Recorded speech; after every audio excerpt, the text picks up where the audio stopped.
First maybe the job, because to be able to pay for everything we need to work in. So we go to work to make money to pay the bills, and if you don't get the right balance, you end up, the thing is to work to live, not live to work. Sometimes people are so consumed with working they have no life. And they go to work, they come home, they sleep, they get up, they go to work, they come home, sleep. All the money they make, pay for the bill, pay for the house, the car and the food, and nothing extra. So sometimes you feel like, what is the point? All you do is working to pay to be alive, but you don't enjoy yourself. So it's hard to get the balance from working enough money to have enough simple thing and enjoy outside, nature, free time, sudmun, like this. If you get the wrong balance and you're just working and sleeping, and you're making money, what's the point for money? We're all gonna be burned and buried in the same place, How much have you come out? I know millionaires have millions and they're not happy, they're miserable. And I know people have nothing and they're they're happy because that's the key to life, isn't it? To find the happiness, Not easy. With everything going on daily, distraction, attachment, So, and then with the wife, then you have the feeling about, okay, jealousy, for my girlfriend before, I'm jealous, someone call her, someone message her, who's she meeting, who's she talking with, bad feeling, jealousy, craving. So that's a thing, when you live by yourself, you don't have anyone to worry about, you wake up, you do what you want, you can control your life, When you have two people together married, you think about your partner, you think about your family, you put them before you sometime and you suffer because of, you try to do everything for other people and you not love yourself how you should, If you can not be selfish but give enough for yourself, you need to give yourself as well, And that's about family, about wife, and then about living, responsibility. Daily thing coming, for the layman, parking ticket, speeding ticket, electric bill, gas bill, council tax, phone bill, problem, this one, clear that one. There's always one other problem coming to fix. We don't have perfect sanctuary, where you live in one place where everything outside's outside, It's a big problem.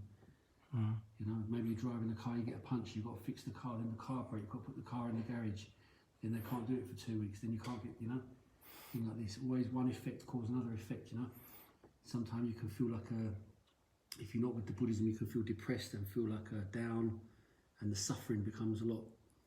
So I think that's why the Buddhism is good with the pray every day, feeling, temple, and important to give. The more you give, the more you get back. Never knew this before. Before in my life, everything tried to get everything. How much you want to make everything. The more you have, the more high soul.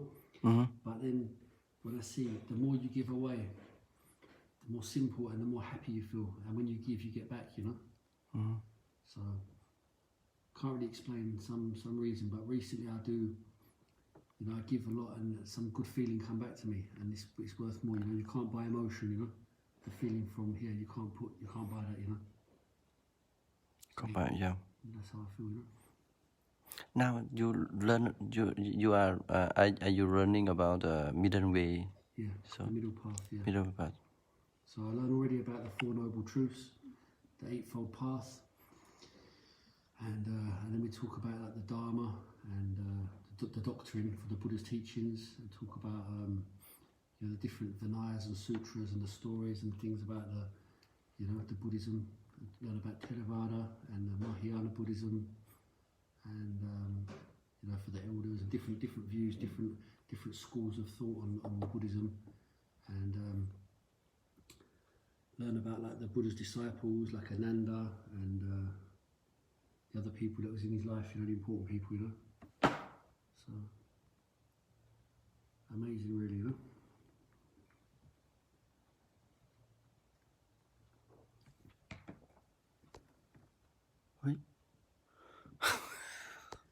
Oh.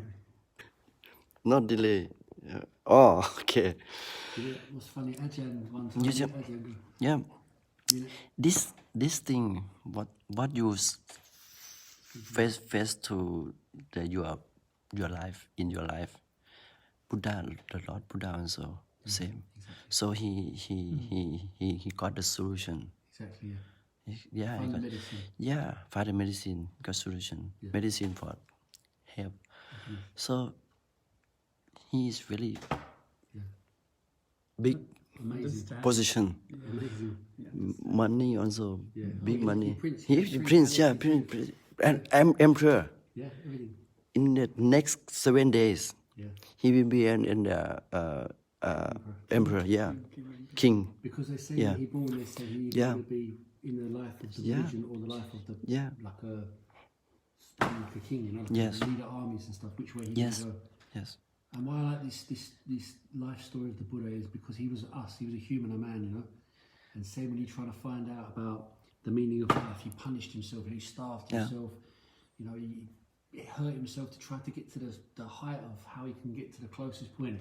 And none of that worked. And that's when you find the middle way, you know. Yeah. About eat enough but not too much, work but not, you know, everything in a balance, you know, in the middle is the best. No extreme, not too much, Yeah. not too little, and the middle path. And when you understand it, it makes so much sense, you know, because everything we do in life, we're extremes, you know. And even about craving, sometimes people say we want this, we want that, you know, but craving can be even for bad thing. You can want something to stop, you know. If you feel not happy, you want it to stop, you know. So craving can be for good thing and for bad thing. It's just not good to have that at all. That's the suffering, you know. Every good thing at some point it's going to come down. Something I hear today is, however good something is, you know, it's going to come down. Gain and loss, you know, pain and pleasure, you know. Everything is not permanent, so you have to just live in the moment. If it come, it come. If it not, it not. And just try to be in the medium. Not easy, but if you can get to there, you know. You know, when they talk about the Buddhism, when they talk about the monks and stuff, and the Arahats and the Brahmins, and they talk about when they get enlightened. Some of them they enlightened like this. Just one sermon from the Buddha, they enlightened. Yeah, I'm surprised how quick you can feel enlightened. When I first look at Buddhism, I think, how many years would it take to feel like you're enlightened? But I think my idea is that it's just the enlightenment is the understanding of everything, and then knowing that you don't craving, and then once you've got to that point, I think you've made it. Am I right? Excuse you, just say that again. Yes. So my idea of what enlightenment is, you know, it's like when you first talk about enlightenment, I'm thinking like I'm going to wake up in the middle of the night with like a vision from somewhere, and all of a sudden it's clear, like the pennies dropped. But I think now when I look at what they mean by enlightened, it's just understanding about the noble truths and the craving and the detachment. And once you understand that and you can put it into practice, then you've made it, kind of thing. Well, it's a good question. Is what is enlightenment? And awareness, awakened, yeah. Is awakening. So it's an awakening and an understanding both of. So it could come quite easy, couldn't it? It could. Because I think in some of the stories it was like, you know, as soon as you spoke with him, you felt awakened, and I think that kind of makes me think I'm not waiting for some special moment in the middle of the night. All of a sudden I've got a vision, and that's it. My life's going to change. It's knowing what we know and trying to put it into practice. Yeah. I think at some point where because obviously now we still have, like, for laymen, we still have like the craving, we still have we still have all of that. But I suppose at some point, if you